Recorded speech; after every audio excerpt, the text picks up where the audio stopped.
नमस्कार दोस्तों, आप सभी का स्टॉक इजी में स्वागत है। दोस्तों, जैसे हम हमेशा कहते हैं कि नंबर्स कभी आपसे झूठ नहीं बोलते क्योंकि आपको पूरी स्टोरी बता देते हैं कि इस समय स्टॉक में क्या चल रहा है, क्या ये स्टॉक फ्यूचर में ग्रो करने की कैपेबिलिटी रखता है या नहीं। ये जो नंबर्स है ना, आपको ये बताएंगे क्या मैनेजमेंट के अंदर इतनी कैपेबिलिटी है कि फ्यूचर में ये स्टॉक को मल्टीबैगर बना दे। क्योंकि क्या होता है, नंबर्स वही चीज बताएंगे जो कि मैनेजमेंट जिस तरह परफॉर्म कर रहा है। अगर मैनेजमेंट एग्रेसिवली काम कर रहा है, उसे इंटरेस्ट है अपने बिजनेस में ग्रो करने के लिए, तो नंबर्स आपको बता देंगे कि हाँ, फ्यूचर में ये आपको जरूर यहाँ पे मल्टी बेगर स्टॉक बन के दिखाएगा और ये आपके पोर्टफोलियो को पूरी तरह से ग्रीन रखेगा। लेकिन अगर नंबर्स ही आपको बोल रहे हैं कि इस स्टॉक से आप दूर हो जाइए, इसमें बहुत सारे रेड फ्लैग्स कूट कूट के भरे हैं, ऐसे स्टॉक से दूर हो जाएं। क्यों, क्या होता है ना, जो नंबर्स होते हैं और जो टेक्निकल्स होते हैं, वो दोनों मिल के आपको बताते हैं कि स्टॉक अच्छा है या बुरा। फंडामेंटल्स आपको बताएगा कि मैं वीक हूँ कि स्ट्रांग, और टेक्निकल आपको ये बताएगा क्या इस समय आपको स्टॉक में इन्वेस्ट करना चाहिए या नहीं, क्या ये स्टॉक को आप होल्ड कर सकते हैं या फिर सेल करके चले जाएं। ये सिर्फ और सिर्फ आपको टेक्निकल बता सकता है। तो चलिए, आज हम यहाँ पे अगर बात कर रहे हैं, जो स्टॉक है वो है स्कैन प्रोजेक्ट शेयर। अगर हम इसको देखें, इसके पीयर कंपनी यहाँ पे देखें कंपैरिजन में, तो ये एक सीमेंट एंड सीमेंट प्रोडक्ट बनाती है कंपनी। सबसे पहले इसके मार्केट कैपिटल पे ध्यान दीजिए कि मार्केट कैपिटल क्या कितना है। अगर आप देखेंगे तो मात्र 37.9 करोड़ का है। तो मोटा मोटी पकड़ लीजिए 38 करोड़ का इसका सिर्फ क्या है, मार्केट कैपिटल। आप बताइए, इतना छोटा सा है, तो बहुत छोटा है। अगर इसको मार्केट में डाल दीजिए आप, इतनी बड़ी बड़ी कंपनी है जिसके बीच में इतनी छोटी सी कंपनी। आप सोचिए कितनी छोटी एक स्मॉल कैप कंपनी, और ये 100 करोड़ की भी नहीं बन पाई अभी तक।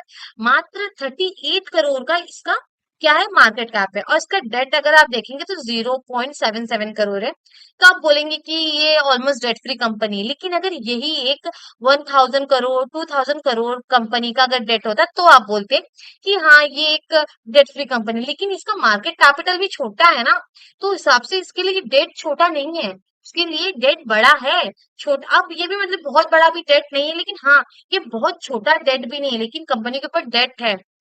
इस चीज को आप इग्नोर नहीं कर सकते। अब आप यहाँ पे नजर दीजिए, ये है अर्निंग पर शेयर पे नजर दीजिए। इस समय कंपनी कितना कमा रही, मात्र 3 रुपया कमा रही है।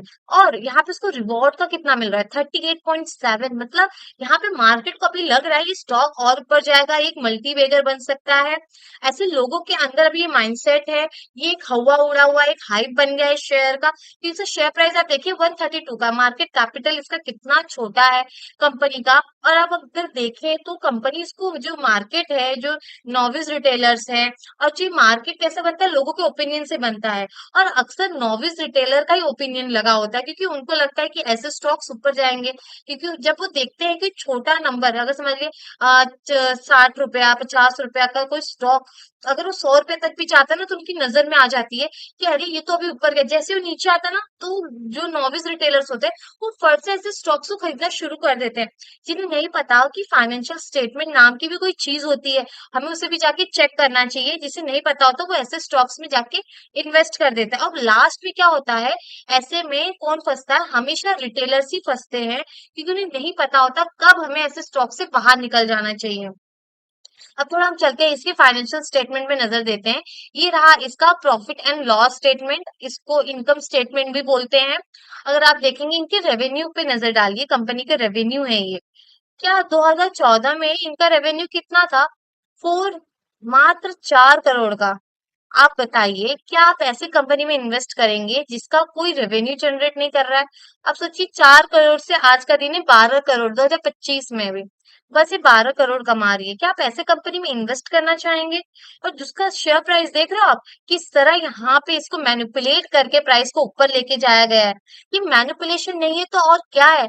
क्या इसको इतना मार्केट को रिवॉर्ड करना चाहिए, जो इतना छोटा सा रेवेन्यू यहाँ पे बना रहा है। बस इतनी अच्छी अच्छी कंपनीज है मार्केट में जो कि अच्छे खासा यहाँ पे रेवेन्यू जनरेट करेगी, तो भी उसका प्राइस 100 रुपए के आसपास ट्रेड करते हुए मिल जाएगा आपको 150 के, क्योंकि वो ना रिटेलर्स की नजर में नहीं आ पाई है अभी तक, इसलिए वो इतने कम पे ट्रेड कर रही है।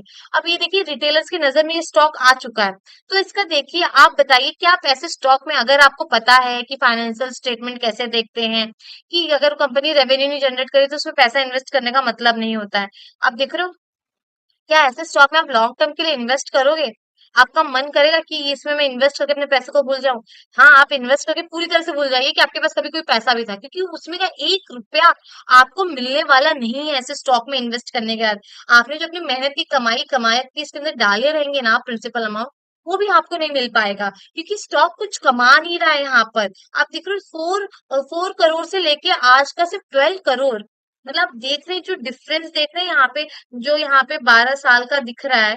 क्या ये कंपनी कभी आपको फ्यूचर मल्टीमेकर बन के दिखा पाएगी? बस एक मैनिपुलेशन ही है, जो ये जो करंट प्राइस जो है वो उसको मैनिपुलेट करके ऊपर लेके जा सकती है। यहाँ पे क्या होता है ना, रिटेलर्स के साथ बस वो सुनते नीचे का जो बॉटम लाइन है, कंपनी ने प्रॉफिट किया, कंपनी ने डिविडेंड दिया। ये दो चीज सुनने के बाद रिटेलर्स को कोई नहीं रोक सकता उस स्टॉक को खरीदने से। वो फट से जाते हैं, ऐसे स्टॉक को खरीद के अपने पोर्टफोलियो में रख लेते हैं और बोलते हैं अब तो ये मल्टीबेगर बन के दिखाएगा और हम यहाँ से रिच हो जाएंगे। ऐसा उनका माइंडसेट होता है स्टार्टिंग में, जिसे नहीं नॉलेज होता उसके लिए। तो धीरे धीरे जो मार्केट में रहता है, जो समझ जाता है कि ये सारी चीजें बहुत बकवास है, उसके बाद वो एक अच्छा इन्वेस्टमेंट करना स्टार्ट कर देते हैं और एट द एंड उनका पोर्टफोलियो अच्छा बन जाता है। लेकिन उसके लिए पहले आपको समझना होगा कि आपको कैसे स्टॉक्स में इन्वेस्ट करना चाहिए। अब आप बताइए, क्या इसका ऑपरेटिंग प्रॉफिट कुछ भी है कंपनी का? या ऑपरेटिंग, जिसका ऑपरेटिंग प्रॉफिट है यानी कि जो उनका कोर बिजनेस से पैसा बना के दे रहे, क्या आप ऐसे प्रॉफिट से सेटिस्फाई हैं? क्या आप ऐसे स्टॉक में इन्वेस्ट करना पसंद करेंगे? आप बताएं। कंपनी की मार्जिन्स को देखिए, पूरी तरह से गिर चुकी है, यानी कि ऑपरेटिंग प्रॉफिट जो इनका मार्जिन है वो गिर गया है पूरी तरह से। ये चीज आपको कभी पैसा बना के नहीं दे पाएगी। आप सोचिए ना, बस जीरो जीरो के सिवा यहाँ पे कुछ भी नहीं दिख रहा है। अब थोड़ा हम नीचे आएंगे, कंपनी के रिजर्व्स पे ध्यान दीजिए। कंपनी के रिजर्व्स बढ़ गए हैं और कंपनी की जो डेट है वो तो पहले कम था, लेकिन 2025 में 0.77 करोड़ का इनका यहाँ पे क्या है, यहाँ पे इनका डेट है। और अगर इनके फिक्स असेट पे ध्यान देंगे, तो कंपनी ने क्या किया, पहले तो ये थोड़ा बहुत खरीद भी रही थी, फिक्स असेट पे इन्वेस्ट कर रही थी, बीच में खरीद रही, सेल कर रही है।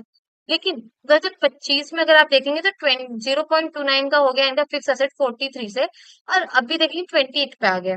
अभी 2026 का रिजल्ट आने का भी बाकी है, यहाँ पे अपडेट तो नहीं आया है। तो आप देख रहे हो कि किस तरह से यहाँ पे सिर्फ शून्य शून्य शून्य दिख रहा है। क्या ये चीज आपको सेटिस्फाई करती है? क्या ये सारी चीजें आपको अट्रैक्ट कर रही है स्टॉक में इन्वेस्ट करने के लिए?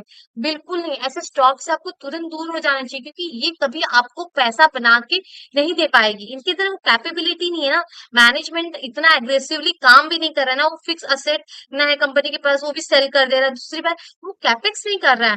जब तक कंपनी कैपेक्स नहीं करेगी तब तक वो फ्यूचर ग्रोथ के बारे में कैसे सोच सकती है? आपको आज का दिन के लिए, अगर आप कल चाहते हैं एक अच्छी अपना दिन चाहते हैं, एक अच्छा बिजनेस बनाना चाहते हैं, उसके लिए आप आज के दिन आपको अपने बिजनेस में खर्च करना होगा, आपको इन्वेस्ट करना होगा। ये सारी चीजों के बाद ही कल के दिन आपकी जो कंपनी एक अव्वल दर्जा पे पहुंच पाएगी। जो बड़ी बड़ी कंपनीज बन गई है वो ऐसे नहीं बनी, उन्होंने काफी सारे कैपेक्स किए हैं, पहले मुनाफा कम रखा है और बहुत सारे खर्चे किए हैं, जिससे कि बिजनेस आज इतना बड़ा बन गया है, लोगों के लिए बहुत ट्रस्टवर्दी बिजनेस बन चुका है। लोग आंख बंद करके ऐसे स्टॉक्स में इन्वेस्ट कर देते हैं कि ये बिजनेस तो अच्छा ही है। क्यों अच्छा है बताएं?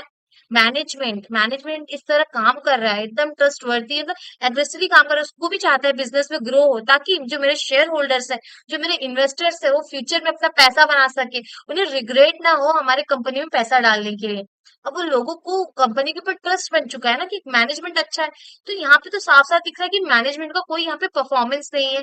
मैनेजमेंट को बस एक डिब्बा ऐसा बिजनेस बन गया है। अब यहाँ पे मैनेजमेंट कुछ काम नहीं कर रहा है, यहाँ पे उसको कुछ लेना देना नहीं है बिजनेस से। ऐसी चीजें देख के यहाँ पे फील हो रहा है पूरी तरह से। यहाँ पे अगर प्रमोटर्स की होल्डिंग के बारे में बात करते हैं आप, जैसे कि हम मैनिपुलेशन के बारे में बात करते हैं कि प्राइस मैनिपुलेट किया जाता है, हो जाता है। देखिए, मैनिपुलेट ऐसे होता है। अब आप देखेंगे तो 2026 में इनकी प्राइस कितनी, 44.95, 45 पकड़ लीजिए। और यहाँ पे इनकी अगर आप देखेंगे तो 60 से 69 के आसपास यहाँ पे थी। और अब जो भी अगर ये सेल कर रहे हैं तो किसके पास जा रहा है, पब्लिक के पास। तो पब्लिक के पास कितना है, 55% की होल्डिंग है। अगर आप ध्यान दें, नंबर्स ऑफ शेयर होल्डर्स देखिए कितने कम है। अब जाके थोड़े से बड़े हैं, 673, और एक टाइम में देखिए कितने कम थे, 200 300 बस। मतलब क्या है कि छोटी सी ग्रुप है, एक बहुत छोटा सा ग्रुप है, और उस ग्रुप में लोगों ने बहुत बड़े नंबर्स ऑफ शेयर खरीद के रखे हैं। मतलब उनके पास भारी मात्रा में शेयर है इस कंपनी के, और एक छोटे से ग्रुप के पास। तो ऐसे में क्या होता है ना, प्राइस को मैनिपुलेट करना काफी आसान होता है। यहाँ पे प्रमोटर्स की होल्डिंग काफी स्ट्रांग है, आप देखिए रहे। दूसरा, यहाँ पे जो नंबर्स ऑफ शेयर होल्डर्स है काफी कम है, और ये थोड़े से शेयर जो शेयर होल्डर्स है उनके पास ढेर सारा शेयर्स है। अब बताइए, जो थोड़े से लोगों के पास जब ज्यादा शेयर है, तो यहाँ पे आपस में बाइंग सेलिंग करके प्राइस को ऊपर ले जा सकते हैं। ये बहुत ही आसान तरीका है प्राइस को मैनिपुलेट करने के लिए। ये देखिए, प्राइस को देखो कहाँ पर है इस समय। अगर इसका लाइफ टाइम हाई हम लोग देखें तो कितना है, 170 का इसका हाई था, और अभी ये 131 पे ट्रेड कर रहा है। यानी अपने इस समय पिछले हाई के पास ये प्राइस वापस जा रहा है। लेकिन आप बताइए, क्या ये प्राइस ज्यादा देर तक ऊपर रहेगी? जब जब ये जो शेयर देख रहे हो ना, जैसे ही पब्लिक में आ जाएगा, जैसे पब्लिक ये अपना जो बड़े जो जिन्होंने भारी मात्रा में इन्वेस्ट कर रखा है, जब ये निकलना स्टार्ट करेंगे तो किसको सेल करेंगे? ये पब्लिक को सेल करेंगे। अब पब्लिक ऐसे स्टॉक्स को खरीदने में काफी ज्यादा आतुर होती है। वो जल्दी से ऐसे स्टॉक्स में कूद के वो इन्वेस्ट करना स्टार्ट कर देगी, क्योंकि उन्हें ऐसे स्टॉक्स खरीदना काफी ज्यादा पसंद है। वो बहुत जल्दी ऐसे स्टॉक को खरीदने के लिए अट्रैक्ट हो जाते हैं। तो आपको क्या करना है, ऐसे स्टॉक से दूर रहना है, क्योंकि ऐसे स्टॉक्स आपको मुनाफा बना के नहीं देंगे। आपको देखना है जो कंपनी एकदम कांस्टेंट रेवेन्यू जनरेट करते जा रही है, ऐसे स्टॉक्स को पिक करिए ना। ऐसे स्टॉक को पिक करिए जिसमें प्रमोटर्स अच्छी होल्डिंग लेके रखा हो, आपको उसके अंदर मैनिपुलेशन न दिखता हो, वो कैश जनरेट करता हो, उसका ऑपरेटिंग प्रॉफिट यानी कोर बिजनेस से मुनाफा आता हो भारी मात्रा में। तो ऐसे बिजनेस फ्यूचर में ग्रो करेंगे। लेकिन जिसका कोर बिजनेस ही डाउन हो, जिसके कोर बिजनेस से कुछ ना आता हो, वो कैसे फ्यूचर में ग्रो करेगा? ये चीज आपको बहुत ज्यादा सोचना चाहिए यहाँ पे। अगर आप यहाँ पे देखेंगे, हम थोड़ा इसकी चार्ट को भी एनालाइज करते हैं कि इस समय चल क्या है। तो मंथली था, अब हम इसके वीकली पे चलते हैं। ये रहा इसका वीकली चार्ट। अभी देखो यहाँ पे क्या है, अगर हम यहाँ पे एक हॉरिजेंटल लाइन ड्रॉ करते हैं, ये हो गया इसका लाइफ टाइम हाई। ये लाइफ टाइम हाई होगा, फिर प्राइस यहाँ से नीचे गिरी और ये रिटर्न ऊपर गई। ये देखो यहाँ पे गई। अब यहाँ पे भी ये क्या कर रही है, यहाँ पे स्ट्रगल करना स्टार्ट कर दिया इसने। ये देखो, अभी ये क्या हो गया यहाँ पे, अब इसको थोड़ा सा बड़ा करते हैं तो पिक्चर क्लियर हो जाएगी। ये देखो, प्राइस जब यहाँ पे आई ना, अब देखो ये गैप है, ये गैप तो जरूर फिल करने ही आती है प्राइस। गैप को फिल करने जरूर आएगी, ये तो फिक्स है। प्राइस ऊपर गई, इसने गैप फिल किया। ये जो गैप देख रहे हो, ये वाला इतना गैप, यहाँ पे क्या हुआ, सेल हुआ। यहाँ पे सेलर्स बैठे थे, जैसी प्राइस इस रेंज में आई, सेलर्स सेलिंग करके यहाँ से निकल गया, प्राइस रिटर्न नीचे चली गई। अब प्राइस ऊपर गई है, ठीक है, प्राइस अब ऊपर गई। अब ये रेंज में यहाँ पे फंस चुकी है। अगर आप देखेंगे, हम वीक को काउंट करते हैं क्योंकि वीकली चार्ट है, तो एक कैंडल एक वीक की यानी मंडे टू फ्राइडे की बनी हुई है। अब यहाँ से काउंट, 1 2 3 4 5 6 7 8 9 10 11, मतलब कि 2 महीने से ज्यादा हो रहा है कि ये जो प्राइस है इस रेंज में आके फंस गई, यानी कि रेजिस्टेंस यहाँ पे बन चुका है 136 के पास, कि इसके आगे